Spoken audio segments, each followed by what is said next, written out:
Hola chicos de YouTube, hoy vamos a hablar sobre los troceadores clase A. Normalmente estos troceadores utilizan un transistor en su compuerta, ya, y sirven para alimentar cargas en DC.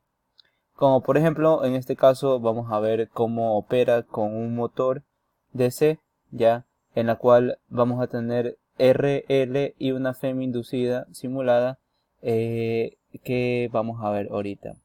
Normalmente estos troceadores, como vemos aquí en esta parte, ya, es la simulación de un tiristor.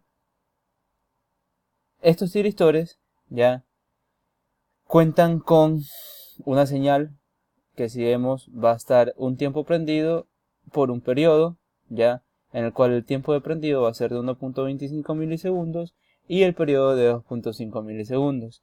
Eso quiere decir que se va a generar una onda cuadrada, ya, tal que el tiristor va a estar conmutando durante estos periodos.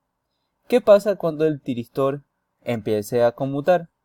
Cuando este tiristor cierre sus terminales o esté encendido, ya permite el flujo de corriente hacia el inductor, resistor y FEM, cargando estos elementos, ya, y como propiedad del inductor es que no permite cambios bruscos de corriente, ya.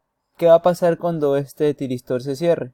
Pues bueno, cuando este tiristor se cierre, lo que va a pasar es que, como tenemos una fuente de corriente fluyendo hacia este sentido, el inductor va a tratar de seguir ese mismo sentido de corriente, por lo que se va a descargar por este diodo que está aquí, ya de esa manera, y nos permite, pues bueno, que el voltaje que existe aquí sea el mismo voltaje del diodo. Continuamos. Para estos ejercicios, que vamos en este caso, ya tenemos lo siguiente. En este ejercicio nos piden calcular la corriente y voltaje de salida promedio, los valores instantáneos máximos y mínimos de la corriente de salida, graficar a escala las variaciones de tiempo de VG1, que en este caso era esto que está aquí, ya, el voltaje del gate 1, ya, la salida, la corriente de salida, la corriente del diodo y la corriente que pasa.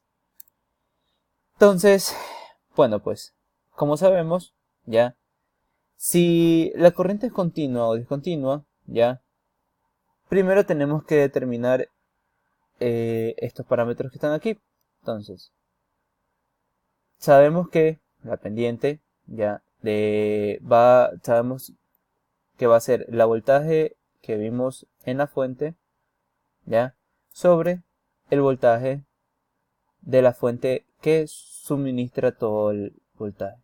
Entonces nos damos cuenta que M es igual a 0.364. Luego, resolviendo estas ecuaciones, nos damos cuenta de que para que sea una conducción continua, T-on tiene que estar entre los rangos de 1.75 milisegundos. En este caso, nosotros vamos a tener un T-on de 1.25 milisegundos. En este caso, la corriente podemos afirmar que es discontinua, ¿ya? Por lo que, sigamos, tenemos entonces que este Tx, ¿ya? Vamos a encontrar el tiempo de Tx, ¿ya? Para la cual el tiristor se llega a cargar completamente. Entonces, resolviendo las ecuaciones, pues bueno, vamos a tener que Tx, ¿ya? Reemplazando los valores de BBC, del tiempo de encendido, el tau que calculamos previamente, ya aquí, ya vamos a tener una respuesta de Tx igual a 1.94 milisegundos. Ahora, la corriente y voltaje de salida promedio va a ser igual a esta fórmula que observamos a continuación. Entonces, resolviendo y reemplazando los valores de T-on, el periodo, ya, el periodo y el Tx que encontramos para que la conducción sea continua, tenemos que el voltaje de salida promedio va a ser de 64 volts. Y mientras que la corriente de salida va a ser de 96 amperios. ¿Okay? los valores instantáneos máximos y mínimos de la corriente de salida. ¿Qué quiere decir esto? Que nosotros vamos a tener una corriente de salida máxima y una corriente de salida mínima. Entonces, reemplazando los valores, pues tenemos estos dos resultados. Ya reemplazamos el voltaje de la FEM inducida y el tiempo de encendido sobre el periodo, sobre el tau.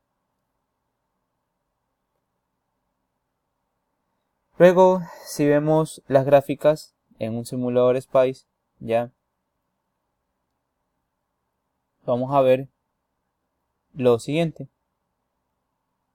Por tanto, mire, procedemos a ver las gráficas obtenidas del simulador SPICE, ya en la cual vamos a ver el voltaje del gate, ya el voltaje de salida promedio, que en este caso, si nos damos cuenta, va a ser el mismo voltaje de la fuente, ya dado por los periodos que nos dieron anteriormente, ya. Y si nos damos cuenta, aquí está el voltaje del gate. Aquí en cambio procedemos a ver entonces cómo la corriente empieza a cargarse y a descargarse ya debido a los pulsos que existen, hasta que en algún punto esto se estabilice, que más o menos suele ser por aquí, en 4 veces estado o 5 veces estado.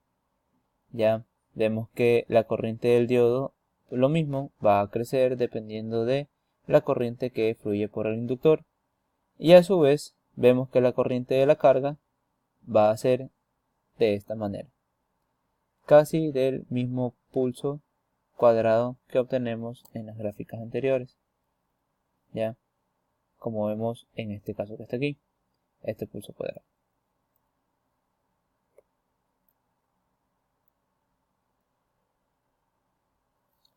Por último, nos piden calcular el valor RMS de la primera armónica fundamental, por lo que, como sabemos, ya para sacar el valor RMS ya tenemos esta fórmula que está aquí. P sub 0 es igual al valor promedio que previamente lo habíamos calculado sobre la sumatoria de todas las componentes. En este caso vamos a sacar el de la fundamental, por lo que procedemos a calcular las constantes ya Cn y θn. En este caso Cn es igual a la raíz cuadrada de an cuadrado más bn cuadrado, siendo an cuadrado y bn cuadrado lo siguiente.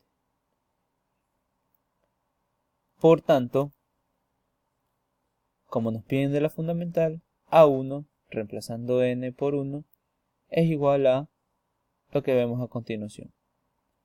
Una vez obtenidos estos valores de voltaje A1 y B1, los procedemos a reemplazar en C1, ya obteniendo así el voltaje promedio de la fundamental.